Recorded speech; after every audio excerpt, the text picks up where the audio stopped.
Alright, so first video, kind of going over the setup. So through these series of videos, I have bought a My Funny Futures core account and 50K eval account, and I'm going to be documenting every single trade and posting it into this section of the Discord to help give you guys an idea on like what's going through my head and as the live setup is going on. So initially here, going into this trade, we had a daily fair value gap down here that I was looking to target. I say later on in this video, I call it a 3 hour on accident because there was a 3 hour inverse fair value gap up here, but you'll see in a second. That's what I mean. But overall in the bias, we were extremely bearish through Asia. The way the candles were closing, and on the 4 hour, we had inverse a fair value gap, so I knew we were just going to continue to go lower. Found my target, which was that daily fair value gap.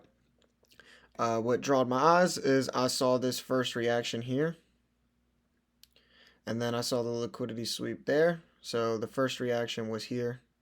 Let me go back to that. Right there. That was our first reaction. Then we got our liquidity sweep, and we have our break of structure here.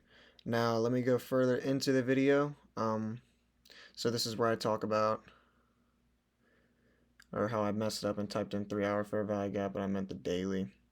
So here I'm talking, I say in the video I mentioned a lot on how we want to see levels paired to the T, meaning with our gold back levels, with our entries, and with our take profits. We have our 27 gold back paired to a T with our daily fair value gap, which was down here. We have our 0 low paired perfectly with our daily fair value gap.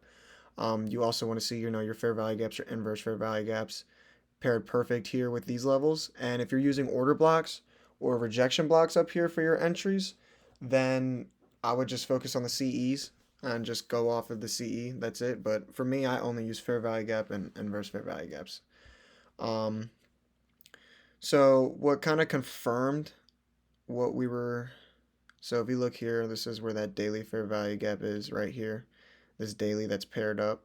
It wasn't paired up to a T with our 0 low, but it was paired up with our 0.11.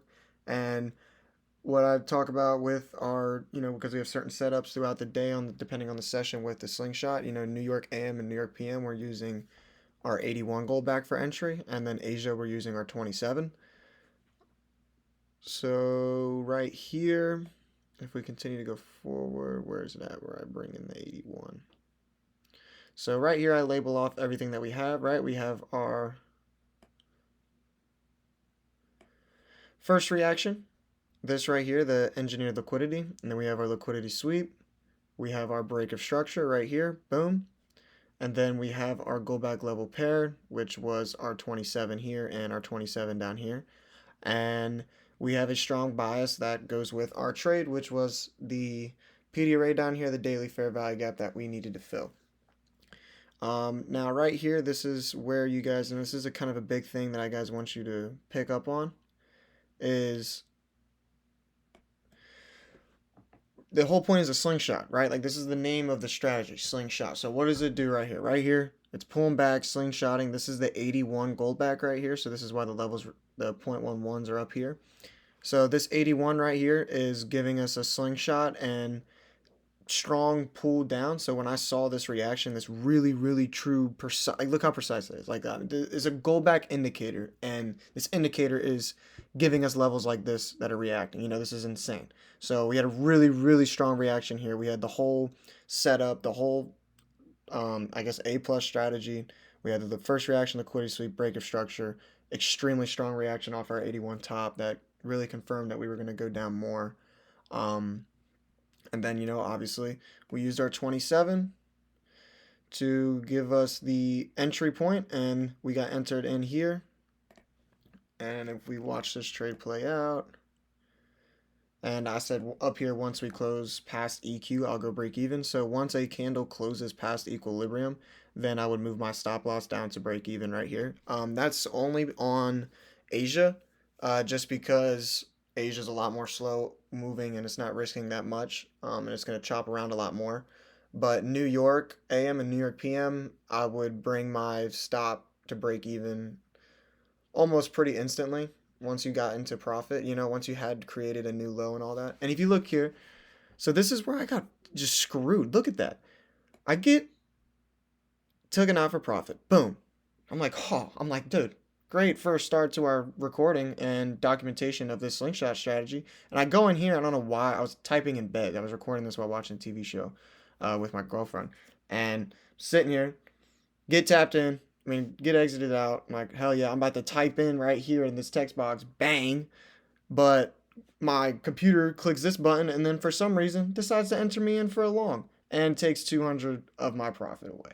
Um, I don't necessarily know what fucking key did that, but that was really upsetting. So it took away what? How much profit did we make? It took away